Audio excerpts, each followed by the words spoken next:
আসসালামু আলাইকুম। সাকিব স্টোরি লাউঞ্জে আপনাকে জানাই আবারও স্বাগতম। আজকে শুনবেন মাসুদ রানার রোমাঞ্চকর অভিযান ভারতনাট্যম এর দ্বিতীয় পর্ব।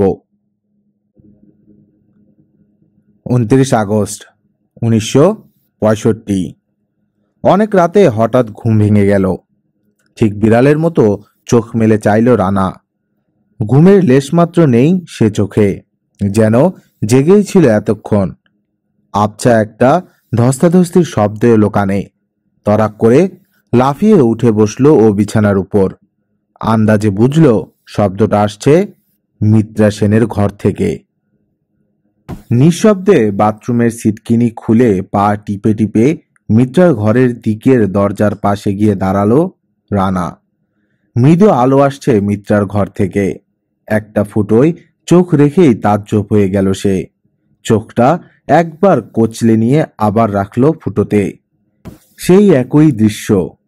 টেবিল ল্যাম্পটা মাথা নিচু করে জ্বালানো আছে টেবিলের ওপর। সেই আলোয় দেখা গেল চারজন সন্ডামার্কা মুখোশধারী লোকের সঙ্গে ধস্তাধস্তি করছে মিত্রা সেন। মুখে রুমাল পুরে চিৎকারের পথ বন্ধ করে দেয়া হয়েছে আগেই। এবার দুহাত পেছনে নিয়ে দুই কুনি একসঙ্গে টেনে বেঁধে ফেলা হলো। আঁচল খসে পড়ে শাড়িটা লুটোপুটি খাচ্ছে মাটিতে, কিন্তু সামনে পা চালাচ্ছে মিত্রা। সামনের লোকটার তলপেটে বরাবর ঝেড়ে একটা লাথি মারল সে। দু পা পিছিয়ে গেল লোকটা। হঠাৎ পাশ থেকে ছুরি ধরা একজন লোক এগিয়ে এসে বাঁ হাতে ওর ব্লাউজটা একটানে ছিঁড়ে ফেলল।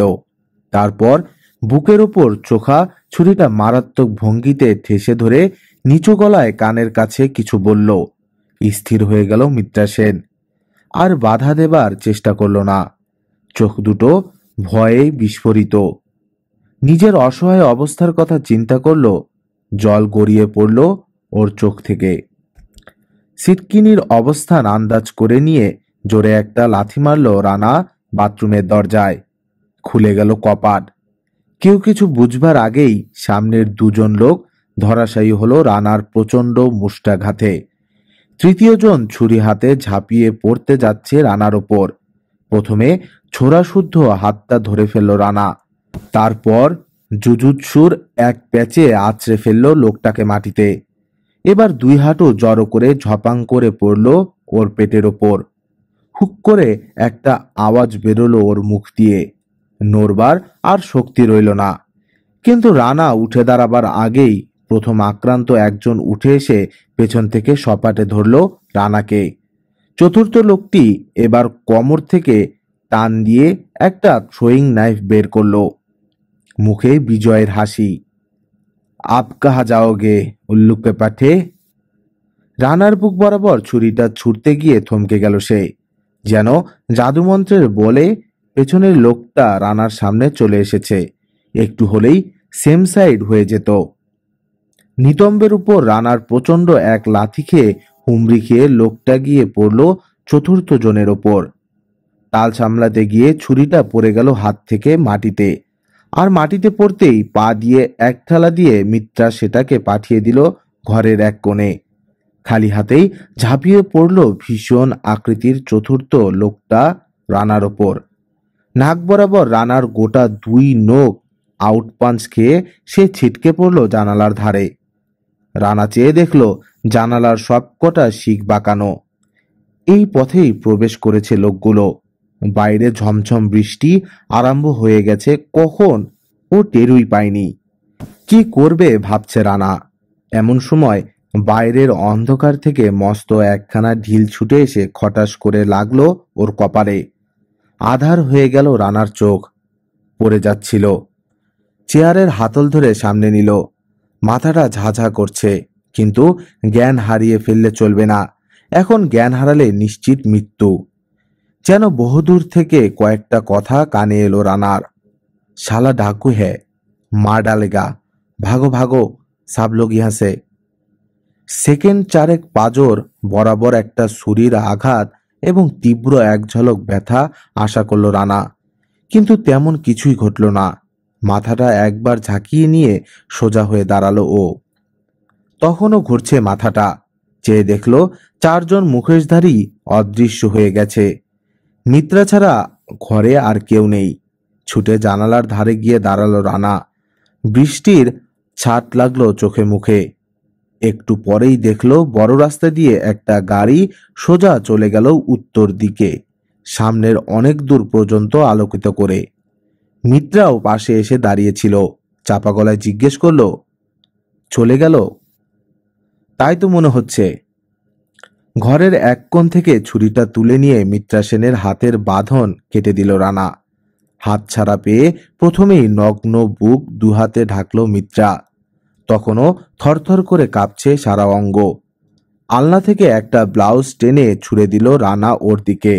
তারপর বলল, আপনি জামাটা পরে ফেলুন, আমি আপনার জন্যে একটু হুইস্কি নিয়ে আসছি।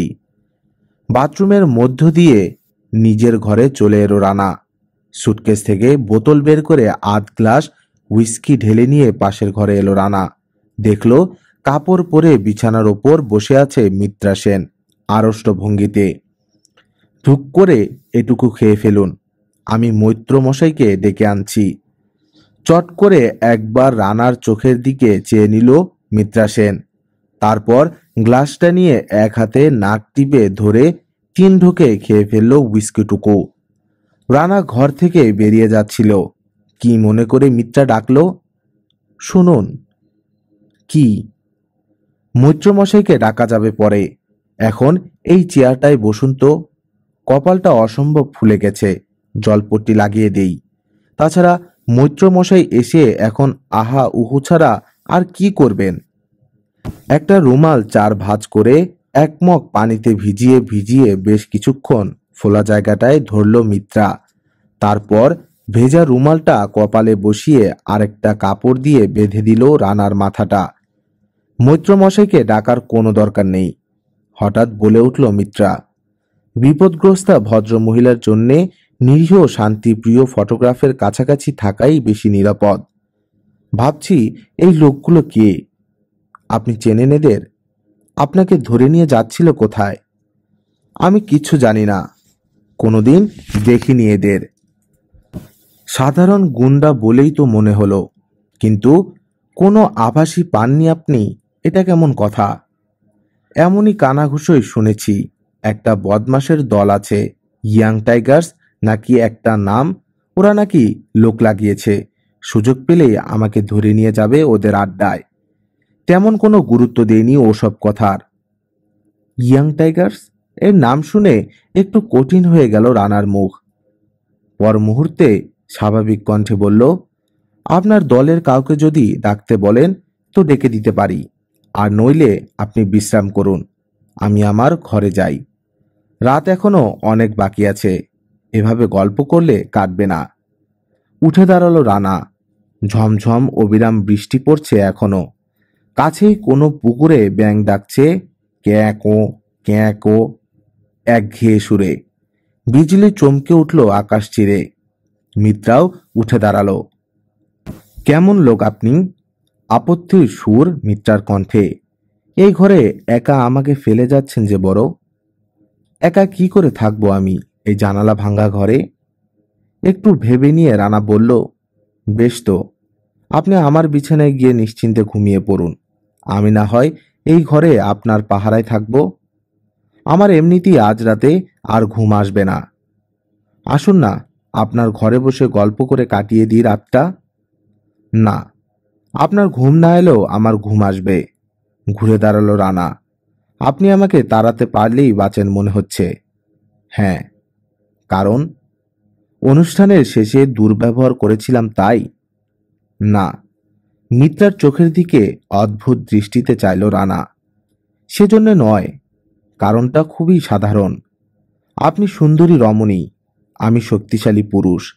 এখন অনেক রাত, বাইরে ঝমঝম বৃষ্টি, এ ঘরে আপনি একা।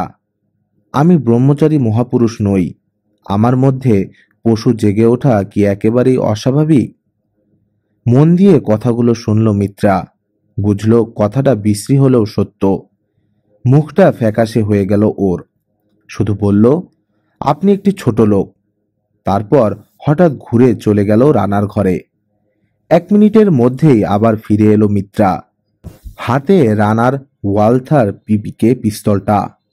এই নিরীহ শান্তিপ্রিয় বস্তুটি বালিশের তলায় থাকলে অস্বস্তি লাগছে। জিনিসটা আপনার কাছেই থাক, কোনো কাজে লেগে যেতে পারে। ঘণ্টা দেড়েক পার হয়ে গেল। বাতি নিভিয়ে দিয়ে বিছানায় শুয়ে উসখুস করছে রানা। কিছুতেই স্বস্তি পাচ্ছে না। বালিশে মিত্রার চুলের মেয়েলি সুবাস। মনে হচ্ছে বিছানায় এখনো লেগে আছে মিত্রার দেহের উত্তাপ। বৃষ্টি থেমে গেছে বেশ কিছুক্ষণ, তাই দ্বিগুণ জোরে শোনা যাচ্ছে ব্যাঙের ডাক। জানালার বাইরে টিপ টিপ জোনাকির দ্বীপ জ্বলছে।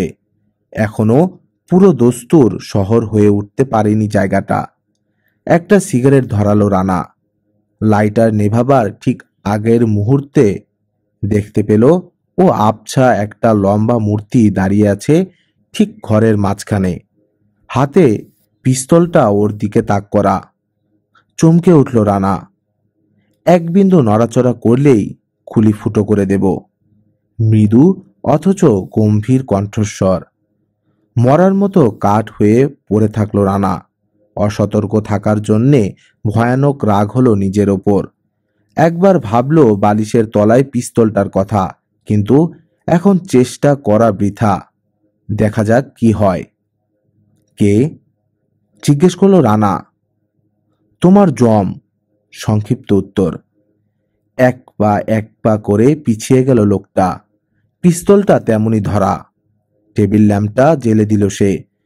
লোকটার চেহারা দেখেই অবাক হয়ে উঠে বসলো রানা বিছানার ওপর।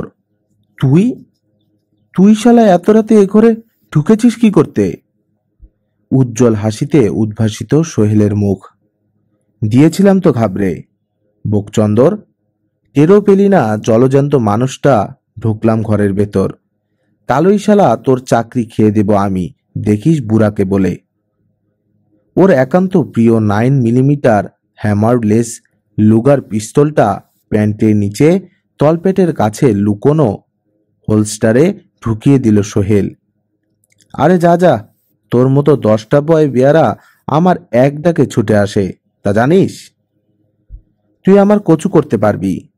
আর একটু হলে যেই হার্ট ফেলটা করতাম, 12টা বেজে যেত তোর।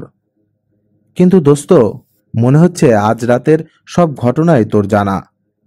সব সব সব দেখেছি তো আমি। আহাহা, তোর কপালে যখন জলপট্টি লাগাচ্ছিল না, হুম, জিভ দিয়ে একটা বিশেষ শব্দ বের করলো সোহেল। তখন আমার কি ইচ্ছে করছিল জানিস? মনে হচ্ছিল নিজেই নিজের কপালে একটা ইট মেরে গিয়ে হাজির হই সামনে। হাসলো রানা। একটা সিগারেট ছুঁড়ে দিল সোহেলের দিকে। খপ করে সেটা ধরে নিয়ে হাতলবিহীন একটা চেয়ারে উল্টো হয়ে বসলো সোহেল। সিগারেটটা ধরিয়ে নিয়ে হঠাৎ বলল, আমার কথা হেড অফিসের সবাই ভুলে গেছে না রে। কেউ আমার কথা কিছু বলে না। একটা করুণ সুর ধ্বনিত হলো ওর কণ্ঠে।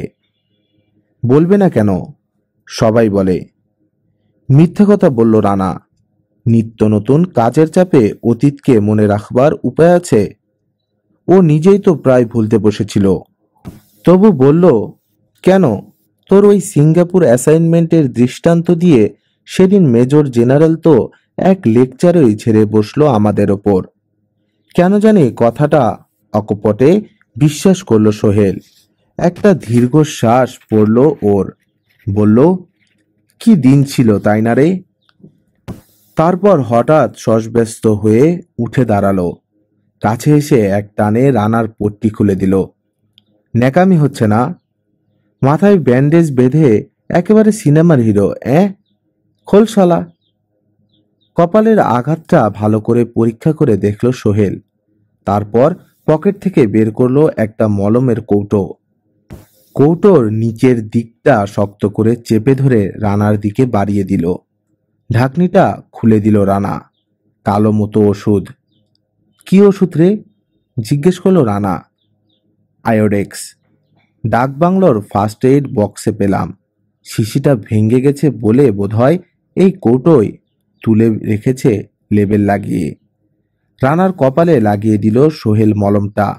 তারপর আঙ্গুল দুটো নির্দ্বিধায় রানার পরিষ্কার শার্টে মুছে নিয়ে পকেট থেকে গোটা 2 নোভালজিন ট্যাবলেট বের করে দিল। এ দুটো মেরে দিয়ে ঘুমিয়ে পড়, 3:30 বাজছে, আমি বাকি রাতটুকু পাহারা দেব। বেশ, অতি উত্তম প্রস্তাব। আর সকালে গোটা আস্টেক ডিম পোচ, সসলাইস, বাটার টোস্ট, 4টে অমৃত সাগর কলা আর ফার্স্ট ক্লাস করে 1 কাপ কফি বানিয়ে নিয়ে আসবি বেল বাজানো মাত্র। নইলে ম্যানেজারকে বলে তোর কানটাকে কি করা হবে হাতের ইঙ্গিতে দেখালো রানা। মৃদু হাসল সোহেল। তারপর রানার ওষুধ খাওয়া হয়ে গেলে জানালা গলে বেরিয়ে গেল জোনাক জ্বলা অন্ধকারে। নিশ্চিন্তে ঘুমিয়ে পড়ল রানা। 29 আগস্ট 1965। সকালে প্রবল করাঘাতে শব্দে ঘুম ভাঙল রানার। দরজা খুলে দেখল সামনে দাঁড়িয়ে জয়দ্রথ মৈত্র। ভূত দেখার মতো চমকে উঠল জয়দ্রথ ও রানা একই সঙ্গে। হলুদ দৃষ্টি রানার চোখের ওপর স্থির হয়ে গেল। ডান দিকের ঘাটা চাটল জয়দ্রথ মৈত্র। আপনি এ ঘরে কেন? দৃষ্টিটা রানার চোখ থেকে সরে গিয়ে সারা ঘরে একবার ঘুরে জানালার ওপর থমকে দাঁড়ালো। তারপর আবার স্থির হলো এসে রানার মুখে। ঠিক এমনই সময় মিত্রা এসে ঘরে ঢুকলো বাথরুমের দরজা দিয়ে। জয়দ্রথের চোখে কুৎসিত একটা সন্দেহের ছায়া দেখতে পেল মিত্রা। মনটা বিদ্রোহী হয়ে উঠতে চাইল ওর। গম্ভীর মুখে সব শুনল জয়দ্রথ মৈত্র। কতটুকু বিশ্বাস করলো আর কতটুকু ইচ্ছে মতো যোগ বিয়োগ করে নিল কে জানে। সবশেষে রানার দিকে চেয়ে বলল, আপনার কাছে আমরা আন্তরিক কৃতজ্ঞ মিস্টার তরিকুল ইসলাম। আপনার সাহায্যের জন্য অসংখ্য ধন্যবাদ। ঘুরে দাঁড়িয়ে বলল, রাতেই আমাকে জানানো উচিত ছিল তোমার। ধীর পায়ে ঘর থেকে বেরিয়ে যেতে যেতে একটু থেমে পেছনে না ফিরেই বলল, আমার ঘরে একটু শুনে যেও মিত্রা। তারপর বেরিয়ে গেল ঘর থেকে। তোমাদের সব ধরে ধরে ইয়ে করা দরকার, বুঝছো? এটা কি চা হয়েছে না কানা চোখের পানি?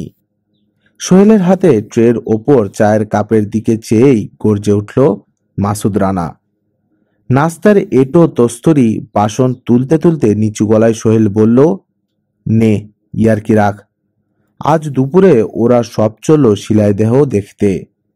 তুই যাবি নাকি? কয়েক মুহূর্ত কি যেন ভাবল রানা, তারপর বলল, আমাকে ওরা চিনে ফেলেছে বলছিলি না কাল তুই? হ্যাঁ। আর তোকে? তোর ওপর কোনো সন্দেহ হয়নি তো ওদের? না, এখনো হয়নি। তাহলে আমি যাব শিলাইদহে। সন্দেহের সঙ্গে শিলাইদহের কি সম্পর্ক? অবাক হলো সোহেল। সম্পর্ক আছে, শোন বলছি। আমি ওদের সঙ্গে যদি শিলাইদহে যাই তবে ওরা এদিকটায় অত কড়া পাহারা দেবে না। 5 নম্বর রুমে ওদের কি আছে আমার জানা দরকার। কিন্তু সবসময় ওদের লোক ঘরটা এত কড়া পাহারায় রাখে যে কোনো রকমে ভিড়তেই পারছি না কাছে। তুই যখন বলছিস তোর ওপর ওদের কোনো সন্দেহ নেই, যত সন্দেহ এই আমার ওপর, তখন আমি ওদের সঙ্গে শিলাইদেহ গেলে ওই ঘরটার ব্যাপারে ওরা নিশ্চিন্ত থাকবে। আর সেই সুযোগে তুই ঢুকবি ওই ঘরে, দেখে আসবি কি চলছে গোপনে ওই নিষিদ্ধ ঘরটার মধ্যে। কি বলিস, পারবি না? জো হুকুম ওস্তাদ। সেদিন অর্থাৎ 29 আগস্ট দুপুরে খাওয়া দাওয়া সেরে সবাই দল বেঁধে বেরোলো রবীন্দ্রনাথ ঠাকুরের শিলাইদহ কুঠি দেখতে। রানাও গেল, মিত্রাও। কিন্তু মিত্রা যেন সেই গতরাতের সহজ সাবলীল মিত্রাই নয়। সারা মুখে থমথমে গাম্ভীর্য, চোখ দুটো কেমন উদ্ভ্রান্ত। রানার সঙ্গে একটি বাক্য বিনিময়ও যেন না হয় সেদিকে কেবল জয়দ্রথ কেন, দলের প্রত্যেকটি লোক এবং স্ত্রীলোক সতর্ক দৃষ্টি রাখল। মিত্রার সঙ্গে কথা বলবার সুযোগ হলো না, শুধু এটুকু লক্ষ্য করল রানা। গভীর চিন্তামগ্ন মিত্রা সেন থেকে থেকে ওর দিকে চাইছে দূর থেকে। ও চাইলেই চোখ ফিরিয়ে নিচ্ছে অন্যদিকে। অনেক চিন্তা করেও যেন কোনো একটা কঠিন সমস্যার সমাধান খুঁজে পাচ্ছে না মিত্রা। লঞ্চ ঘাটে নেমে পায়ে হেঁটে এগোলো ওরা। হাতের বায়ে পড়ল রবীন্দ্রনাথের পোস্ট অফিস বা ডাকঘর। এখানে নিজস্ব ব্যাংকও নাকি স্থাপন করেছিলেন তিনি। আরো কিছু দূর এগিয়ে দূর থেকে দোতলা কাছারি বাড়ি দেখা গেল, কিন্তু সেদিকে না গিয়ে ডান দিকে মোড় ঘুরল ওরা।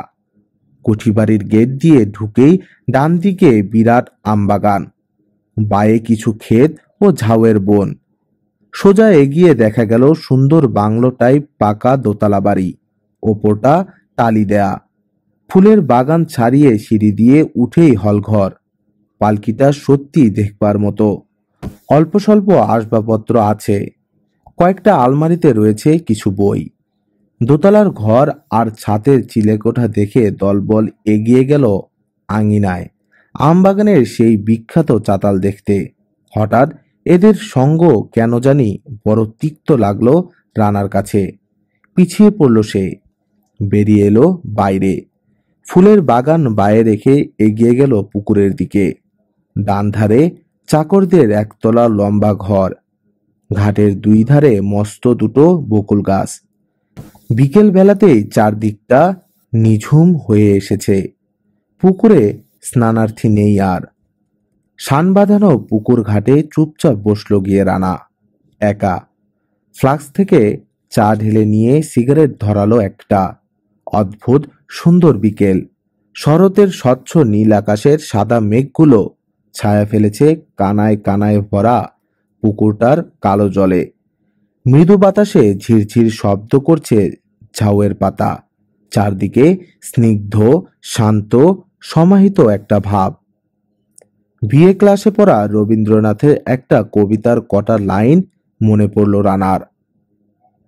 কাছে এলো পূজার ছুটি, রোদ্দুরে লেগেছে চাপা ফুলের রং। হাওয়া উঠেছে শিশিরে শিরশিরিয়ে, শিউলির গন্ধ এসে লাগে যেন কার ঠান্ডা হাতের কোমল সেবা। আকাশের কোণে কোণে সাদা মেঘের আলস্য দেখে মন লাগে না কাজে। সেই মুহূর্তে ভুলে গেল রানা তার কাজের কথা, জয়দ্রথ মৈত্রের কথা, মিত্রার কথা। শহরের কর্মমুখর জীবনের বিচিত্র ঘাত প্রতিঘাত থেকে হঠাৎ ছিটকে বেরিয়ে এসে এক অদ্ভুত পরিপূর্ণতাকে উপলব্ধি করল ও সমস্ত হৃদয় দিয়ে। অদ্ভুত, অদ্ভুত এক নিরবিচ্ছিন্ন শান্তি বিরাজ করছে এই জগৎ জুড়ে। পৃথিবীটা সত্যি মায়াবী এক স্বপ্নের দেশ। দুপুরবেলা ডাকবাংলোটা নিঝুম হয়ে গেল। দুজন ছাড়া সাংস্কৃতিক মিশনের বাকি সবাই চলে গেছে শিলাইদহ দেখতে। রানা গেছে সঙ্গে। জানালা দিয়ে উকি মেরে দেখল সোহেল একজন বিছানায় শুয়ে এবং অপরজন বিছানার পাশে একটা চেয়ার টেনে নিয়ে বসে হানিমুন ব্রিজ খেলছে। চেয়ারে বসা লোকটার হাতে একটা অনার্স কার্ডও নেই, কিন্তু হাঁক ছাড়ল ফর নো ট্রাম্পস। আস্তে ঘরের শিকলটা তুলে দিল সোহেল বাইরে থেকে। তারপর একগোছা চাবি হাতে নিয়ে দাঁড়ালো সেই নিষিদ্ধ ঘরটার সামনে। কয়েকটা চাবি দিয়ে চেষ্টা করার পর একটা চাবি লেগে গেল তালায়। বেশ বড় ঘর। একটা আলমারি আর ছোট একটা টেবিলের দুধারে দুটো চেয়ার ছাড়া আর কোনো আসবাবপত্র নেই। ঘরের মধ্যে এলোমেলো করে ছড়ানো স্টেজ ডেকোরেশনের সাজ সরঞ্জাম, কিন্তু বাক্সগুলো কিসের? প্রকাণ্ড সাইজের তিনটে বাক্স ক্যানভাসের তেরপল দিয়ে ঢাকা। তেরপল উঠিয়ে ডালা খুলল সোহেল। বড় সাইজের কাঁচা বেলের মতো গোল সবুজ পেইন্ট করা অসংখ্য বল। বুনতম নাকি? তিনটে বাক্সেই একই জিনিস। হাতে তুলে নিল একটা, বেশ ভারী। টোকা দিয়ে দেখল ওপরটা প্লাস্টিকের। সারা ঘর তন্ন তন্ন করে খুঁজেও উল্লেখযোগ্য আর কিছুই পাওয়া গেল না। একটা বল হাতে বেরিয়ে এলো সোহেল ঘর থেকে। বলটা দুই উরুতে চেপে ধরে তালা লাগিয়ে দিল আবার দরজায়। জানতেও পারল না সে আলমারির মাথায় নিখুঁতভাবে লুকানো একখানা 16 মিলিমিটার মুভি ক্যামেরায় তার সমস্ত গোপন কার্যকলাপের ছবি উঠে গেল। জয়দ্রথের মৃত্যু পরোয়ানা ঝুলল সোহেলের মাথার উপর। রাত তখন 12:30 হবে। রানা শুয়ে আছে বিছানায়, ঘুম আসছে না কিছুতেই। আজ কুষ্টিয়ায় শেষ হয়ে গেল অনুষ্ঠান, আবার পাতারি গুটিয়ে ভোর রাতের ট্রেনে রওনা হবে রাজশাহীর পথে। পাশের ঘরে মিত্রা নেই, ওকে সরিয়ে নেওয়া হয়েছে অন্য ঘরে। ইয়াং টাইগার্সের দলটাকে সোহেল চিনিয়ে দিয়েছে দূর থেকে, ভবিষ্যতে কাজে লাগবে।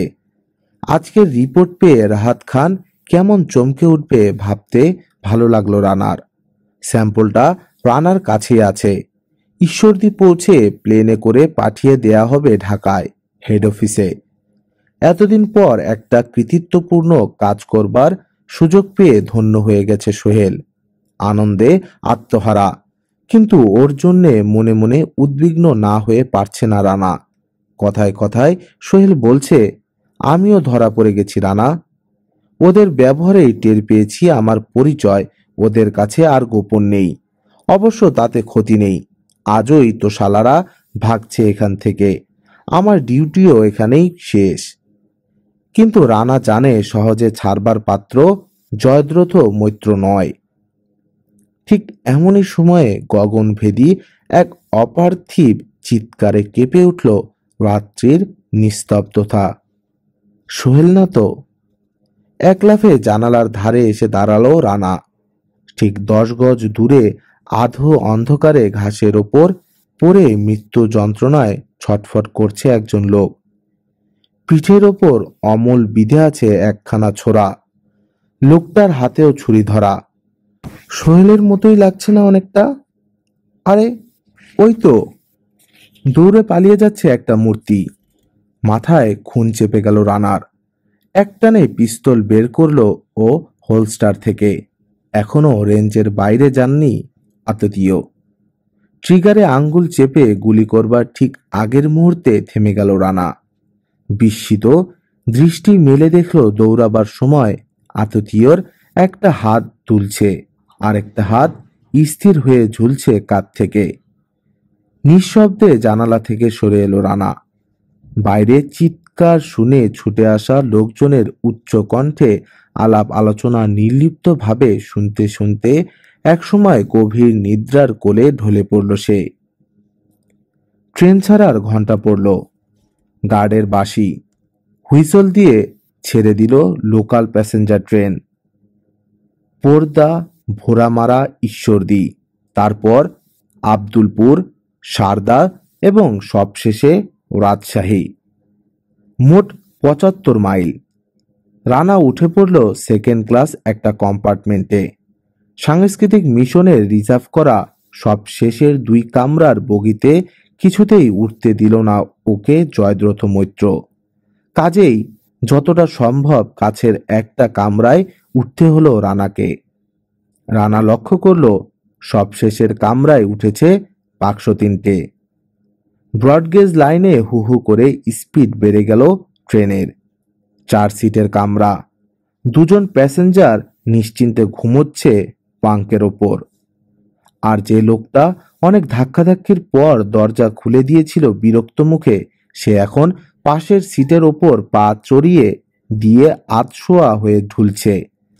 জানালা দিয়ে মাথা গলিয়ে শেষের কামরার দিকে চাইল রানা। পার্টিশন কিসের?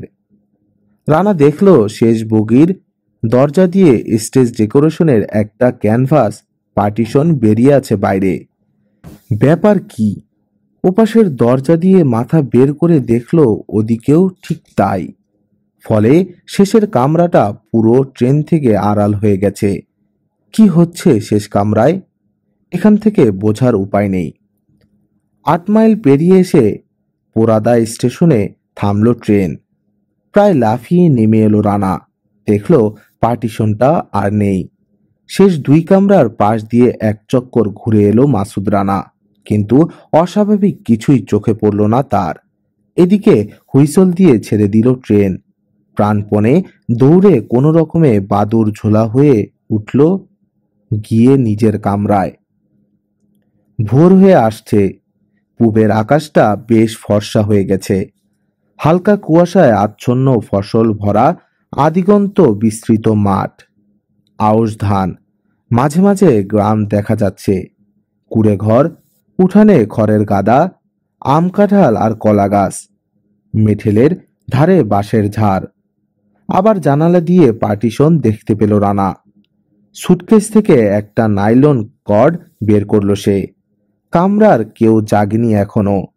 আধশোয়া লোকটার মুখ থেকে লালা ঝরছে গেঞ্জির উপর। কামরায় উঠবার সুবিধের জন্যে যে লোহার হাতলটা থাকে তার সঙ্গে শক্ত করে বাঁধল রানা দড়ির এক প্রান্ত। ভারী দরজাটা খুলে হা করে দিল। এবার খোলা দরজার ধারে বাইরের দিকে পেছন ফিরে দাঁড়ালো। একবার ভাবল তার দেহের ওজন সহ্য করতে পারবে তো কর্ডটা? পারবে। হাঁটু সোজা রেখে রশিটা একটু একটু করে ছেড়ে ধীরে ধীরে বাইরের দিকে শুয়ে পড়ল ও চিত হয়ে। মাটি থেকে সমান্তরাল ভাবে রয়েছে ওর দেহ। হু হু বাতাস আর সেই সঙ্গে প্রচুর ধূলিকণায় শ্বাস বন্ধ হবার উপক্রম। ডান চোখের ভিতর বুলেটের বেগে একটা কাকড় এসে পড়ল। বেশিক্ষণ এইভাবে থাকা সম্ভব নয়। যে কোনো মুহূর্তে গাছের গুড়িতে কিংবা কোনো খুঁটিতে লেগে ছাতু হয়ে যেতে পারে মাথাটা। ডান চোখ আপনা আপনি বন্ধ হয়ে গিয়েছিল। বা চোখ মেলে রানা দেখল পার্টিশনের ওধারের কামরা থেকে ডাল তোলার চামচের মতো দেখতে কিন্তু আয়তনে 10 গুণ বড় একটা চামচ বের করলো। চামচের ওপর সোহেলের সেই প্লাস্টিকের বল একখানা। চামচের হাতলটা বড় হতে হতে 12-14 ফুট লম্বা হলো।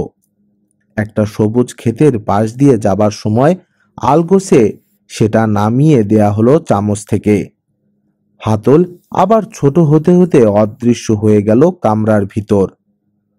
তাহলে এই শুভেচ্ছা নিয়েই এসেছে এবারের সাংস্কৃতিক মিশন। আর এই জন্যেই রেলপথে চলছে ওরা। গোটা পূর্ব পাকিস্তানের সীমান্ত বরাবর এই বোমা ছড়িয়ে যাচ্ছে ওরা সবার অলক্ষ্যে। কিন্তু কি তাদের উদ্দেশ্য? এই টাইম বোম ফাটলে পরে কি হবে? কোনো সর্বনাশ ঘনিয়ে আসছে আমাদের দেশের ওপর, কে জানে। ভেড়ামারাতে পৌঁছেই রিপোর্ট লিখতে হবে। ঈশ্বর দিতে নঈমকে দিয়ে দেবে রিপোর্ট এবং স্যাম্পল। টাস! একটা তীক্ষ্ণ শব্দ কানে এলো রানার ট্রেনের শব্দ ছাপিয়ে। চমকে উঠল ও। অনুভব করলো কানের পাশ দিয়ে সা করে বেরিয়ে গেল বুলেট। পা দুটো ভাঁজ করে ফেলল রানা। তারপর দড়ি দিয়ে দ্রুত উঠে আসতে থাকলো। আবার সেই তীক্ষ্ণ শব্দটা এলো কানে। টাস! এবারও লক্ষ্যভ্রষ্ট হলো গুলি। কামরার ভিতর চলে এলো রানা। বাথরুম থেকে চোখ মুখ ধুয়ে পরিষ্কার পরিচ্ছন্ন হয়ে বেরিয়ে এলো মাসুদ রানা। জানালার ধারে বসে চেয়ে রইল বাইরের দিকে। বাসি মুখে সিগারেট বিস্বাদ লাগছে। আকাশটা লাল করে দিয়ে তখন সূর্য উঠছে পূব দিগন্তে। আধার পালিয়ে যাচ্ছে সীমান্ত পেরিয়ে পশ্চিমে। 30 আগস্ট 1965। গ্রিন রুম থেকে বেরিয়ে সোজা ডাকবাংলোর পথে হাঁটা ধরল মাসুদ রানা। রাত 11টা। টেপ রেকর্ডারের স্পুলগুলো না পেয়ে জয়দ্রথ মৈত্রের চেহারাটা কেমন হবে ভেবে খুশি হয়ে উঠল রানার মনটা। মোলায়েম চাঁদের আলোয় রানার সুঠাম দীর্ঘ দেহের ছায়া পড়েছে রাস্তায়। লম্বা জনবিরল রাস্তাটায় থেকে থেকে শিউলির তীব্র সুবাস আসছে নাকে। পরিবেশে থমথমে একটা শূন্য মঞ্চের রোমাঞ্চ। কাছেই ডাকবাংলো, আর বেশি দূরে নেই। এগিয়ে গিয়ে চলল রানা দৃঢ় পদক্ষেপে। রানা ভাবছে, কথা তো দিয়ে এলো, সাহায্য করবে মিত্রাকে। কিন্তু কিসের সাহায্য? কি বিপদ? কেমন সে চক্রান্ত? কতখানি ভয়ঙ্কর ওদের মরণফাঁদ? আজ রাত্রিটা রানার জীবনে এক চরম পরীক্ষার রাত। কিন্তু সিলেবাস বা প্রশ্নপত্র সম্পর্কে তার কোনো ধারণা নেই। এমনকি কোনো সাবজেক্টে পরীক্ষা সেটাও জানবার উপায় নেই। ও কি উত্তীর্ণ হতে পারবে? থাক, অত ভেবে আর কি হবে। কে সারা সারা, যা হবার হবে। একটা গাড়ি চলে গেল ওর পাশ দিয়ে ডাকবাংলোর দিকে। রানার রিপোর্ট এবং সোহেলের স্যাম্পল এতক্ষণে পৌঁছে গেছে হেড অফিসে। রাহাত খানের কাঁচা পাকা ভুরু জোড়া হঠাৎ মনে পড়ল রানার। অদ্ভুত একটা ব্যক্তিত্ব। কতদিন কত ভয়ঙ্কর কাজে রানার পাশে এসে দাঁড়িয়েছেন, পিঠে হাত রেখে শক্তি সাহস জুগিয়েছেন পিতার মতো।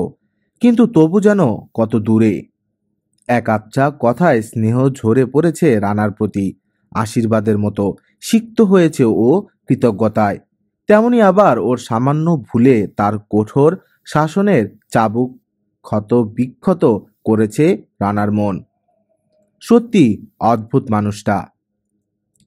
দোতলার ওপর নিজের ঘরে ঢুকেই রানা টের পেল ওর অনুপস্থিতিতে এ ঘরে লোক ঢুকেছিল। চারদিকে তীক্ষ্ণ দৃষ্টি বুলিয়ে নিয়ে দরজা বন্ধ করে দিল ও ঘরের। পাশের ঘরে মিত্রার চুরির রিনিঠিনি শোনা যাচ্ছে। কি করছে মিত্রা? পাশাপাশি দুই ঘরের মাঝখানে একটা দরজা আছে, ওদিক থেকে ছিটকিনি দেওয়া। দুপুরে রানা লক্ষ্য করেছিল দরজার ফুটোটা। ভাবল, দেখি তো কি করছে মেয়েটা। ফুটোয় চোখ রেখে অবাক হয়ে গেল রানা। 1 ইঞ্চি দূরে আরেকটা চোখ। মৃদু হেসে সরে এলো ও। একই ফুটোয় চোখ রেখে মিত্রাও দেখতে চেষ্টা করছে ওর কার্যকলাপ। বাথরুমে ঢুকে স্নান সেরে নিল রানা। এই নিয়ে 3 বার হলো। তারপর একটা অ্যাশ কালারের ফুল হাতা প্লে বয় শার্ট এবং নেভি ব্লু রঙের ফুল প্যান্ট পরে নিল। টেবিলে ঢেকে রাখা পরোটা মাংস খেয়ে নিয়ে বাক্স থেকে হুইস্কির বোতল এবং গ্লাস বের করে বিছানার পাশে টিপের ওপর রাখল। এবার বিছানায় বসে হোলস্টার থেকে ওর জীবনের একমাত্র বিশ্বস্ত সঙ্গী ডাবল অ্যাকশন সেমি অটোমেটিক .32 ক্যালিবারের ওয়ালথার পিপিকে পিস্তলটা বের করল। বেশি বড় ক্যালিবার পছন্দ করে না রানা। ও মনে করে বড় ক্যালিবারের ভারী বুলেটের চেয়ে প্রয়োজনের সময় হাতের টিপটাই বেশি কাজের। দ্রুত 8 বার স্লাইড টেনে 8টা বুলেট বিছানায় ফেলল রানা। ইজেক্টার ক্লিপটা পরীক্ষা করল, কারণ ঠিকমতো কাজ না করলে বিপদের সময়ে এ মরণাস্ত্র খেলনা হয়ে যাবে। ম্যাগাজিন রিলিজ বাটনটা টিপে খালি ম্যাগাজিন বের করে 7টা গুলি ভরল ও তাতে।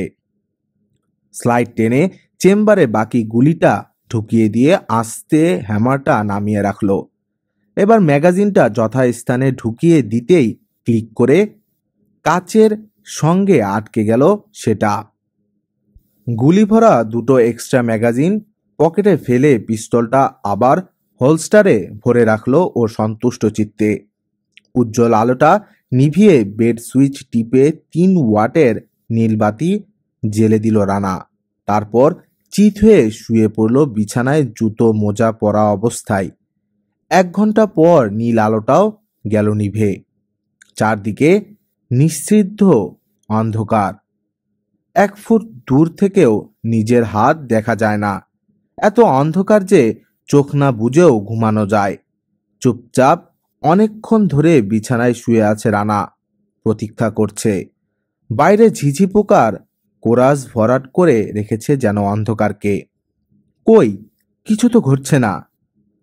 এই বিনিদ্র অপেক্ষার কি শেষ নেই? খুট করে একটা শব্দ হলো পাশের ঘরে। সজাগ হয়ে উঠল রানা। ঘটুক, যা হয় একটা কিছু ঘটুক। এভাবে অনির্দিষ্টকাল প্রতীক্ষা করা যায় না।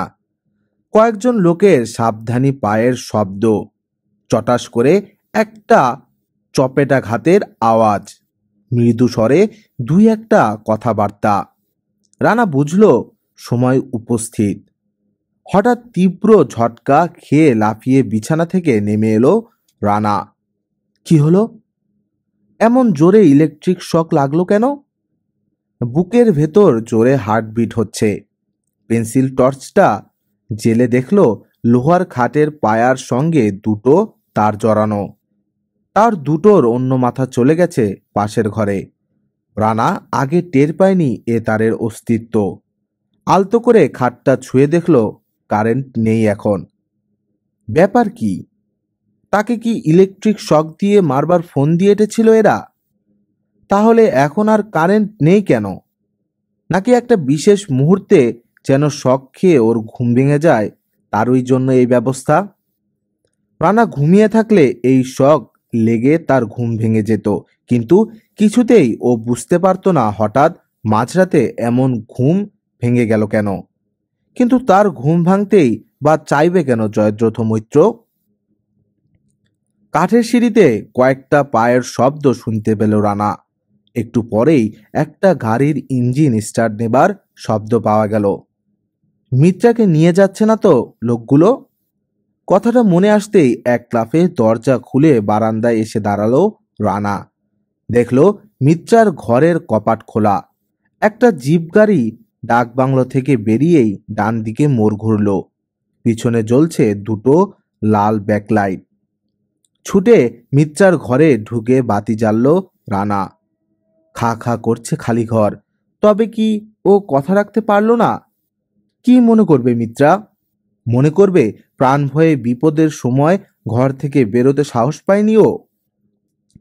3 লাফে সিঁড়ি বেয়ে একতলা নেমে এলো রানা। গাড়ি বারান্দায় একটা লাল রঙের 150 হোন্ডা মোটরসাইকেল দাঁড়িয়ে আছে স্টার্ট দেয়া অবস্থায়। ডাবল এক্সস্ট পাইপ দিয়ে অল্প অল্প ধোঁয়া বেরোচ্ছে। নাম্বার প্লেটে বিদেশি নম্বর দেখে রানা বুঝল কোনো ট্যুরিস্ট হবে। হ্যান্ডেলের সঙ্গে একটা ক্যানভাস ব্যাগ আর ওয়াটার বটল ঝোলানো। পেছনের কেরিয়ারে কিছু মালপত্র চামড়ার বেল্ট দিয়ে বাঁধা। ফ্রস্টেড কাচের জানালা দিয়ে আবছা দেখল রানা একজন ফর্সা মতো লম্বা লোক ম্যানেজারের সঙ্গে কথা বলছে কাউন্টারের সামনে দাঁড়িয়ে, কাঁধে ঝোলানো একটা ফ্লাস্ক। ট্যুরিস্টই হবে। একবার একটু দ্বিধা হলো রানার, কিন্তু এছাড়া উপায়ই বা কি? লাফিয়ে উঠে বসলো ও মোটরসাইকেলের ওপর। হেডলাইট অফ করে দিয়ে বেরিয়ে গেল ডাক বাংলো থেকে। রাস্তায় পড়েই ডান দিকে মোড় নিল মোটরসাইকেল। জিপ গাড়িটার কোনো চিহ্ন নেই। পাকা মসৃণ নির্জন রাস্তা দিয়ে ফুল স্পিডে এগিয়ে চলল রানা। উইন্ডো স্ক্রিন নেই। হু হু করে বাতাস লাগছে চোখে মুখে। বাতাসের বেগে দুই চোখের কোণা দিয়ে পানি বেরিয়ে কানের নিচে গিয়ে শার্টের কলার ভিজাচ্ছে। হঠাৎ খটকা লাগলো রানার মনে। সবগুলো ঘটনা অস্বাভাবিক নয়। ঠিক সময় মতো ঘুম ভাঙার ব্যবস্থা, সিঁড়িতে পায়ের শব্দ, জিপ গাড়ি, চালু অবস্থায় রাখা হোন্ডা মোটরসাইকেল, সব যেন সাজানো গোছানো ছিল রানার জন্যে। এমন তো হবার কথা নয়।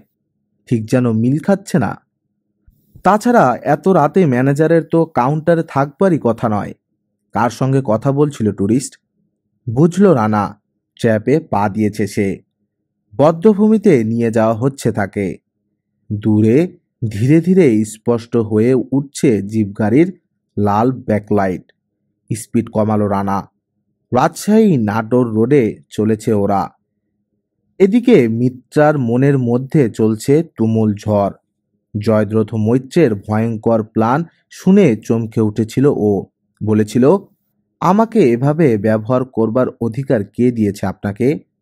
আমার মামাকে যদি বলি তখন আপনার কি অবস্থা হবে? হেসেছিল জয়দ্রথ।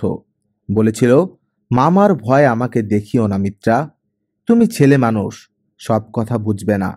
আমার ক্ষমতা সম্পর্কে কোনো ধারণা নেই তোমার। আমার একটিমাত্র মুখের কথায় তোমার মামার মন্ত্রিত্বের পদ চিরতরে ঘুচে যেতে পারে। ও ভয় আমাকে দেখিও না। আমি যা বলছি তাই তোমাকে করতে হবে। আমি কি বেশ্যা? চোখের জল আর সামলাতে পারেনি অসহায় মিত্রা। রাগে দুঃখে অপমানে গলা বুজে এসেছিল ওর। দেখো মিত্রা, দেশের প্রয়োজনে অনেক ত্যাগ স্বীকার করে নিতে হয়। মাসুদ রানা শত্রু, ওকে ধ্বংস করতে হবে, তাতে তোমার আপত্তি নেই। কিন্তু এটা বুঝছো না কেন? পাকিস্তানে এসে আমরা যথেষ্ট করেছি। এরপরেও আবার নিজেরা খুন খারাপির মধ্যে জড়িয়ে পড়লে আমাদের এতদিনকার মাস্টার প্ল্যান একদম ফেঁসে যাবে। আমরা ওসব কাজে হাত দেব না। কাটা দিয়ে কাটা তুলব। ইয়াং টাইগার্সের সঙ্গে চুক্তি হয়েছে। মিত্রা সেনকে আমরা তাদের হাতে তুলে দেব। বিনিময়ে তারা মাসুদ রানাকে সরিয়ে দেবে এ পৃথিবী থেকে। এ কাজে যদি কোনো হাঙ্গামা হয়, টাকার জোরে সব সামলে নেবে ওরা। আমাদের মাথা ঘামাতে হবে না। একদিকের ঘা ভিজিয়ে নিয়ে আবার আরম্ভ করেছিল জয়দ্রথ মৈত্র। অনেক ভেবে এই প্ল্যান এঁটেছি আমি। তোমাকে ছেড়ে আমরা চলে যাচ্ছি ভারতে। তোমার প্রতি ইয়াং টাইগার্সদের আসক্তি অল্প দিনেই ফুরে যাবে। তারপর ওরা তোমাকে ব্যবহার করবে বড় বড় ব্যবসা ধরবার টোপ হিসেবে। অনেক বড় বড় অফিসার ওরা নিয়ে আসবে তোমার কাছে। তুমি তাদের আনন্দ দান করবে, বিনিময়ে তথ্য সংগ্রহ করবে যা আমাদের প্রয়োজন। ঢাকায় আমাদের লোক তোমার সঙ্গে ঘনিষ্ঠ যোগাযোগ রাখবে। শিউরে উঠেছিল মিত্রা। আর একটা কথা ভালো মতো জেনে রেখো, যদি বিশ্বাসঘাতকতা করো, নির্মম মৃত্যু ঘটবে তোমার। এখন থেকে তোমার প্রতিটি পদক্ষেপ, প্রতিটি কার্যকলাপ আমরা লক্ষ্য করব। আপনার পায়ে পড়ি মৈত্রমশাই, আমাকে রেহাই দিন। সত্যি পা ধরতে গিয়েছিল মিত্রা। আমি দুঃখিত, সরে গিয়েছিল জয়দ্রথ। তুমি এখন যেতে পারো।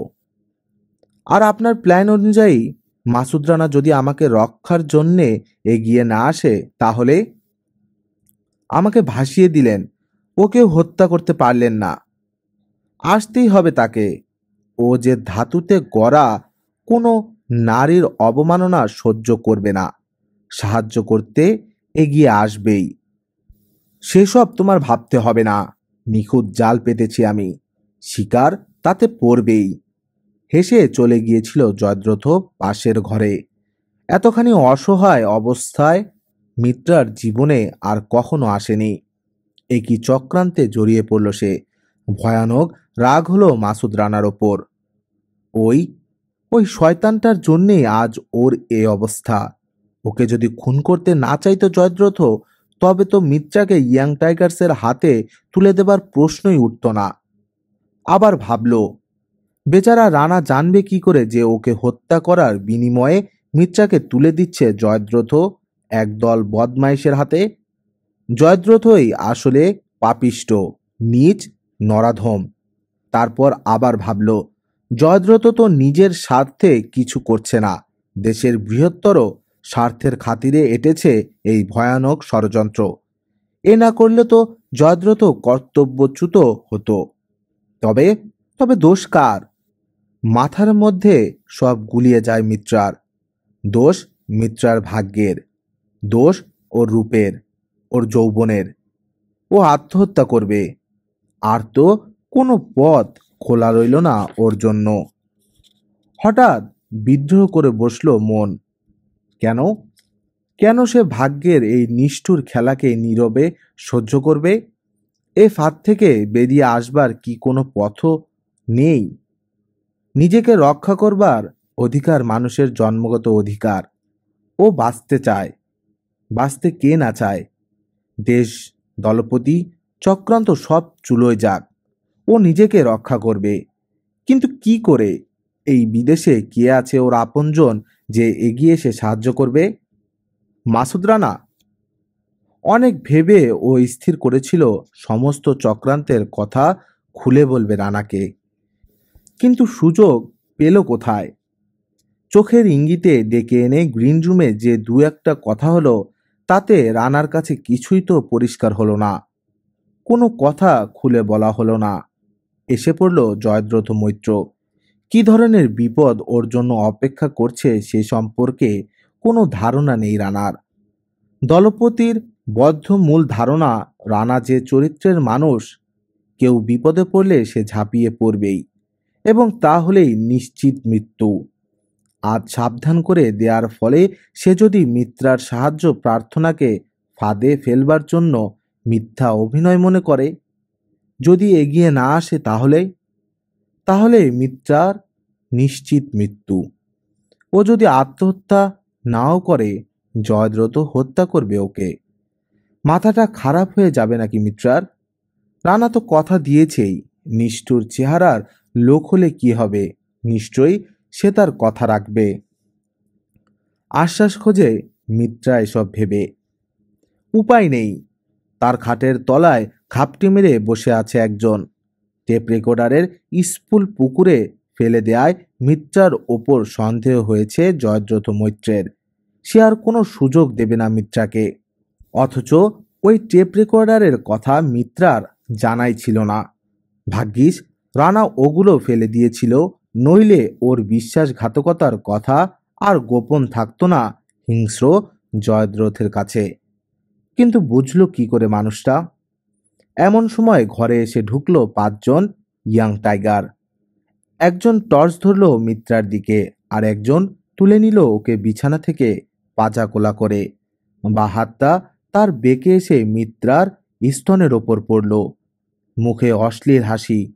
চুম্বন করবার জন্যে মুখ নামাচ্ছিল লোকটা। ঠাই করে এক চড় দিল মিত্রা তার গালে। বা হাতটা যথাস্থানেই থাকলো, কিন্তু পুনর্বার চুম্বনের চেষ্টা করল না লোকটা। দলের অন্যান্যদের কি একটা ইঙ্গিত করে বেরিয়ে এলো দরজা দিয়ে বাইরে। গাড়িতে এনে তোলা হলো মিত্রাকে। মিত্রা চেয়ে দেখলো মোটরসাইকেলটা যথাস্থানেই আছে। ছেড়ে দিল গাড়ি। মিত্রা এখন ওদের, যে যেখানে খুশি ওর দেহের ওপর হাত রাখছে অবাধে। অশ্লীল সব কথাবার্তা এবং রসিকতা চলছে পরস্পরের মধ্যে।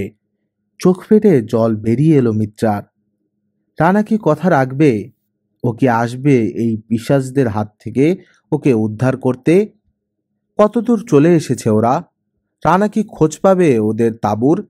যদি দেরি হয়ে যায়, যদি সর্বনাশ ঘটে যায় রানা পৌঁছাবার আগেই, শিউরে উঠে চোখ বন্ধ করল মিত্রা। চোখ খুলেই দেখতে পেল মিত্রা বহুদূরে আবছা মতো কি একটা আসছে গাড়ির পিছন পিছন। মাসুদ রানা আসছে সে। হঠাৎ কেন জানি অদ্ভুত মায়া লাগলো তার ওই দুঃসাহসী লোকটার জন্যে। উদ্বিগ্ন হয়ে উঠল মিত্রা শত্রুপক্ষের ওই দুর্দান্ত লোকটির জন্য। ইস, কেন সে এই নিশ্চিত মৃত্যুর পথে টেনে আনলো এমন একটা মানুষকে? যদি এখনো ওকে ফিরিয়ে দেবার উপায় থাকতো কোনো, কিছু বুঝবার আগেই শেষ করে দেয়া হবে যে ওকে। ইয়াং টাইগাররাও দেখলো রানাকে। কিছু কথা হলো ওদের নিজেদের মধ্যে এক বিচিত্র ভাষায়। মিত্রা তার এক বর্ণ বুঝল না। বাম দিকের একটা সরু রাস্তায় ঢুকলো এবার জিপ। কিছু দূর গিয়েই থামলো জিপটা একবার। একটা Beretta automatic sub machine gun হাতে নেমে গেল একজন। মাইলখানেক গিয়ে হাতের ডাইনে মাঠের মধ্যে আলো দেখা গেল। পাশাপাশি 3টে তাঁবু খাটানো। জিপ এসে থামলো একটা তাঁবুর সামনে। সাংকেতিক কিচির মিচির ভাষায় 1 মিনিট কথাবার্তা বলল ওরা। তারপর লটারি করলো নিজেদের মধ্যে। 4 জন রিভলভার হাতে ছড়িয়ে পড়ল তাঁবুর চারদিকে অন্ধকারে। আর লটারি বিজয় হলো মিত্রা সেনের হাত। হাত ছাড়ো। নখ দাঁত ব্যবহার করে হাত ছাড়বার চেষ্টা করলো মিত্রা সেন। ছোড় দেঙ্গে, হা হা হা হা হা। আরো শক্ত হলো মুঠো। এমনই সময় দূর থেকে 10-12 সেকেন্ড মেশিন গানের একটানা বিশ্রী শব্দ ভেসে এলো। এদিক ওদিক প্রতিধ্বনি উঠল তার। কান পেতে শুনল সে শব্দ। ওরা দুজন। দপ করে সব আশা ভরসা নিভে গেল মিত্রার। বুকের ভিতরটা দূর দূর করে উঠল অজানা এক আশঙ্কায়। হাত পা অবশ হয়ে এলো। কুকুরের জিভ দিয়ে ঘাম ফেলার মতো হ্যাঁ হ্যাঁ করে হাসলো বিজয়ী। তারপর প্রায় ছেঁচড়ে টান দিয়ে মিত্রাকে নিয়ে ঢুকে পড়ল তাঁবুর ভিতর। পরিপাটি করে খাটিয়ার ওপর বিছানা পাতা। ছোট একটা টেবিলের ওপর হ্যাজাক জ্বলছে। আর কোনো আসবাব নেই তাঁবুর মধ্যে। সবুজ ঘাসের গালিচার ওপর দিয়ে এক হ্যাচকা টানে বিছানায় এনে ফেলল সে মিত্রাকে। ধাক্কা দিয়েও সরাতে পারল না ওকে মিত্রা।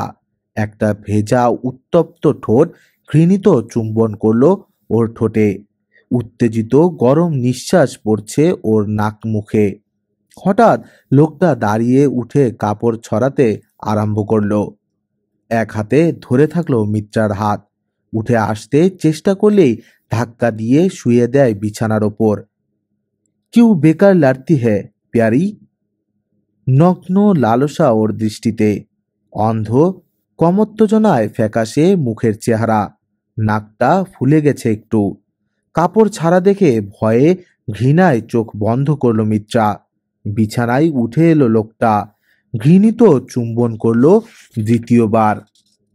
হাতটা একটু আলগা পেয়ে এক ঝটকায় ছাড়িয়ে নিয়ে বিছানা থেকে নেমে দাঁড়ালো মিত্রা, কিন্তু চট করে আঁচল ধরে ফেললো লোকটা। এক পা ঘুরে থমকে দাঁড়িয়েই চোখ পড়ল মিত্রার একটা দীর্ঘ মূর্তির ওপর। নিজের চোখকেও বিশ্বাস করতে ভরসা হচ্ছে না ওর। তাঁবুর দরজার সামনে দাঁড়িয়ে রয়েছে মাসুদ রানা। ভারতনাট্যমের দ্বিতীয় পর্ব এখানেই শেষ হলো। মাসুদ রানার বিপজ্জনক অভিযানের আরও গভীরে প্রবেশ, শত্রু আরও কাছাকাছি, পরিস্থিতি আরও জটিল। কি হতে চলেছে সামনে? গল্পটা কেমন লাগলো জানাতে ভুলবেন না কমেন্টে।